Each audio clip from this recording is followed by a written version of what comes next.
Here we have verse 26 of the 15th chapter of the Gospel of Matthew. We're in the midst of the drama that's unfolding in which a Canaanite woman, called a Syrophoenician woman in other accounts of this incident, has come to Jesus begging him for mercy with respect to her daughter who is demon-possessed.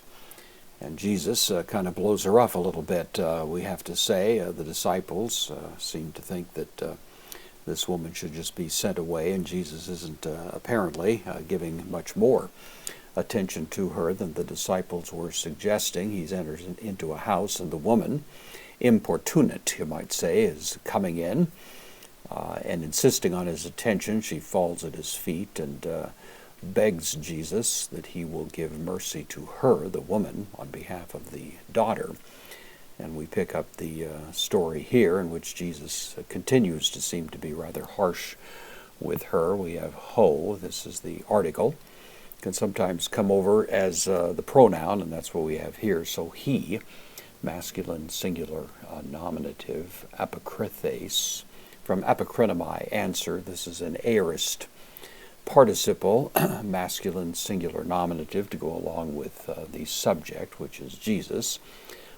He here, so he, having answered, aorist participle, apen, said, also in the aorist, third person singular, aorist active indicative, so he, having answered, said, uk, the negation, esten, so it is not, from ame, I am, it is not kalon, good, the word that has less of a moral quality than simply almost an aesthetic one. It's not right or appropriate.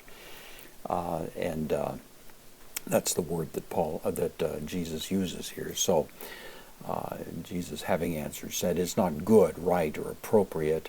Labain, infinitive, aorist infinitive, taken from lambano, I take or I receive. It's not good to take. Tone, artone, the bread, in the accusative. It's the object of labain. It's not good to take the bread. Tone, teknon, of the children. This is the genitive, plural, of children. Not good to take that bread. Kai, balain, this is from balo, I cast, again an aorist infinitive, and do cast it. Tois, this is the dative, plural. Kunariois, from kunarion, neuter word. It means the dog. It especially means puppies, little dogs. The standard word for a dog of any particular description is kuon.